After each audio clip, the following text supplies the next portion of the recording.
Hey everyone, True Review here. But if you're hoping to become the next Miss Taiwan, then like this video and subscribe as always. With another top 10 list. And is it just me, or did things kind of get glitched just now? And how the hell did we end up with a send-off line like that? Well, this'll be fun to see how that ends up being the case. But seeing that glitched intro has reminded me that there have been times when major and minor game bugs have become so notorious that certain game devs have decided to keep them in-game as they add to the overall experience. So here are the top 10 video game bugs that became part of the game. Enjoy!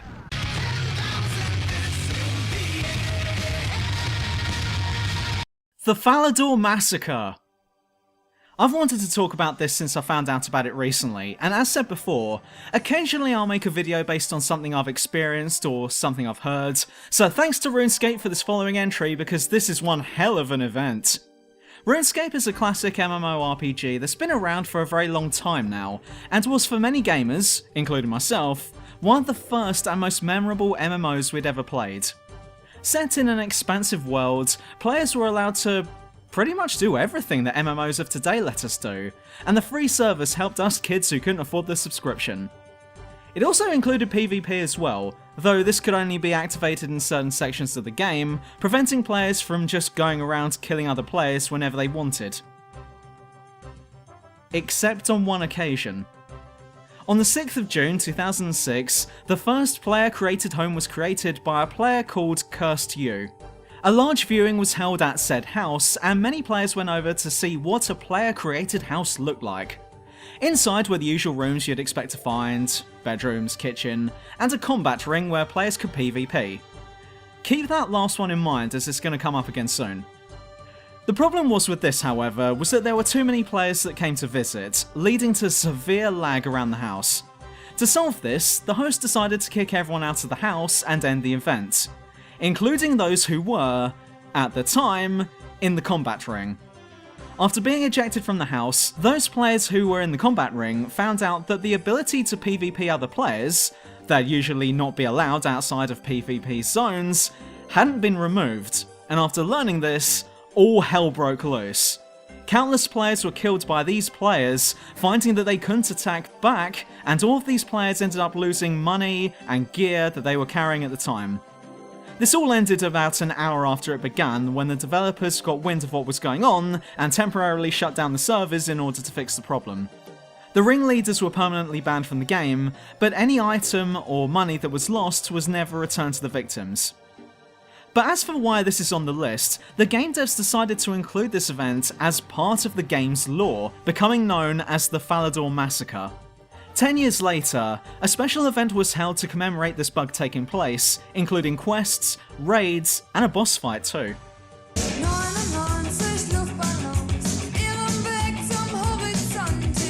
Creepers! Creepers are synonymous with Minecraft, and many of us have lost both their gear and their shit with these green terrorists. But would you know that they actually started out as pigs?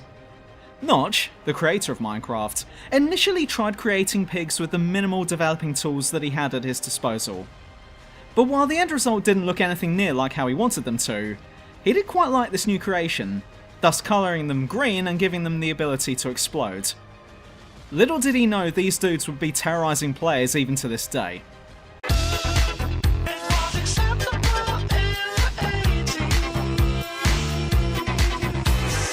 Evil Gandhi! Mahatma Gandhi is widely regarded as one of history's most peace-loving men of all time, having a profound impact on the way we view human rights even to this day. And considering how famous he is, Sid Meier's et al. Decided to include him in their new game called Civilization. Now, this was back in 1991, so PC technology wasn't exactly fantastic back then. Each faction you encountered would have a preset aggression level, some being quite warlike, while others were very peaceful. Gandhi was the most peaceful one of them all, with his aggression status set to very low. And as players continued with their match, certain actions would either increase or decrease other factions' aggression. Now, it stands to reason that if you did something that other factions liked, their aggression would go down, and for the most part, that's true. Except when it came to Gandhi. Now, let's say that I made peace with another faction, and let's say for argument's sake that doing so will drop other nations' aggression by 3 points. Let's also say that Gandhi's aggression is set to 1, so 1 minus 3 will get us a negative number, right? Or at the very least, it'll take his score down to 0. Well, not quite. For instead of Gandhi's aggression being set to the lowest possible number, his aggression status would instead be taken below 0 and loop back up to maximum. Now all of a sudden, we're finding that Gandhi himself is declaring war on us for no reason and is launching nukes like they're going out of fashion. Hilarious, considering that this happened to the one person who you wouldn't expect to be at war with. But the developers loved this glitch so much that all future installments that included Gandhi have him act incredibly aggressive and launching nukes left, right and centre.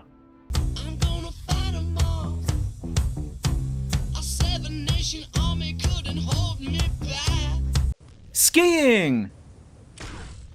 If you've ever come across the mechanic of bunny hopping, then it's kind of like that, but while going downhill. Players found in this classic shooter that by mashing the jump button while descending down a slope, they were able to pick up speeds that far exceed anything you'd be able to reach by walking. In addition to this, players were also utilising their jetpacks at the right time, allowing them to propel themselves across vast distances. And because players were using this exploit widely, other players were being forced to adopt it too, just to keep up with the killing. But in seeing how widely this feature was becoming, the developers decided to leave it in and even include it in future games. Nowadays, the Tribe series is well known for its ridiculously fast-paced shooter action, and all because of this one bug.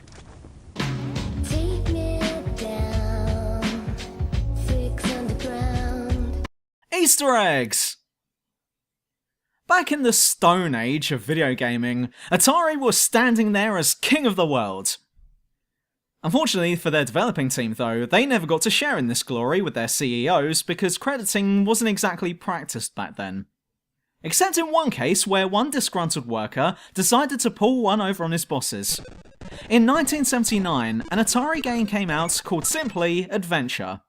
It was your standard adventure game for its time, however, one of the lead developers decided to add in his own little touch. By exploiting the game in a certain way, players were able to get access to a secret key, which they could then use to unlock a door which would lead them to the only credits in the game. Upon realising this fact after the game was published, Atari just wrote off the whole thing as their idea, calling it an Easter egg. Little did they know that Easter eggs from then on would become a thing in the media. Mambo number 5. Spy! As lovable as Team Fortress 2 is, it's probably the spy class that's the most famous out of all 9. Deception, lying and acting is a big part of playing as a spy. Your acting skills have to be as good as your shooting skills. I.e., if a player turns to you and tries to walk towards you, stand still, because if you start backpedaling, you've just given yourself away. However, the idea for this class came about by pure accident as a result of a bug in the original Quake mod. The developers were originally finding that a player's name would sometimes appear to be a part of the opposite team, instead of their assigned team. But instead of just writing this off, they decided to make this an actual feature in Team Fortress 2 by allowing players to pretend to be part of the opposite team as a way of getting in some sneaky kills.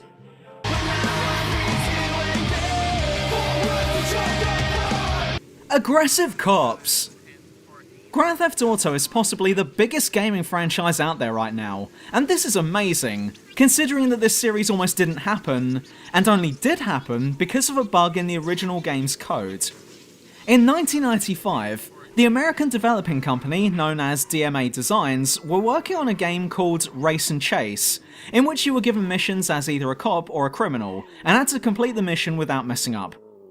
However, they soon found that while playing as a criminal, the behaviour of the cops was almost suicidal, to the point where they would destroy property and run over civilians just to kill you.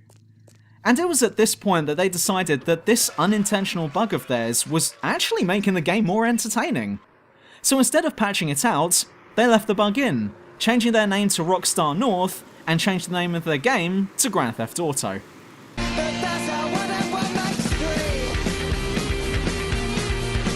Rocket jumping!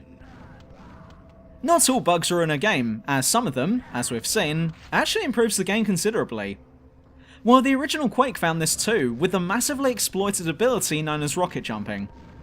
By loading up your rocket launcher, pointing it at your feet, and jumping just before firing, players found that, providing of course they had enough health, the blast would send them flying through the air, allowing players to reach areas of the map that would normally take them a long time to reach, or in some cases, areas that you weren't supposed to reach at all, giving said player huge advantages when playing competitively.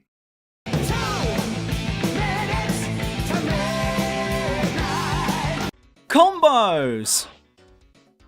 Nowadays, combos are a given, and any fighting game that doesn't include them are often seen as not worth playing. But would it surprise you to learn that combos originally came about as a result of a glitch? Because the developers at Capcom for Street Fighter 2 soon found that out.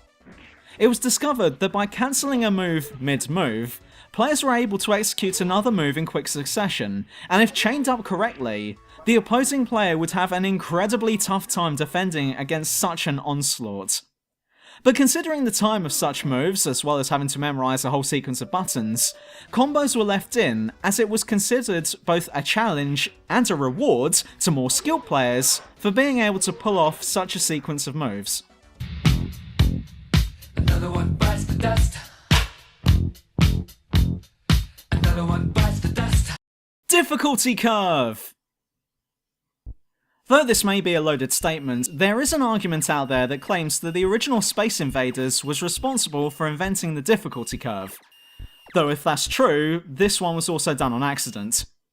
We all know how Space Invaders plays out, and we all know that the more aliens you kill, the quicker their descent gets. But this wasn't initially how this game was supposed to play.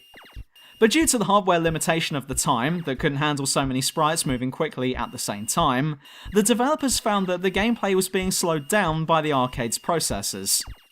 It was only after the player had killed off a certain number of aliens did we start to notice the enemy AI speed picking up. But instead of these sprites moving quickly due to a command, they're actually moving faster according to how they were supposed to move when the game starts. This would eventually, if rumours are to be believed, lead to a massive change in how video game developers looked at game design, leading them to consider a random idea that seemed about as normal at the time as wanting to apply to become the next Miss Taiwan. Look, I had to shoe that line in there somewhere. But regardless of all of this, the unintentional difficulty curve that Space Invaders created naturally takes the #1 spot on this list. And we're done for another video, but if you're hoping to become the next Miss Taiwan, for fuck's sake, then like this video and subscribe as always. Don't forget that I'm on both Twitter and Patreon, and you can find the links to those in the description below. But until next time, see ya! Sometimes I think this life is killing me. I swear sometimes I think this life is killing me.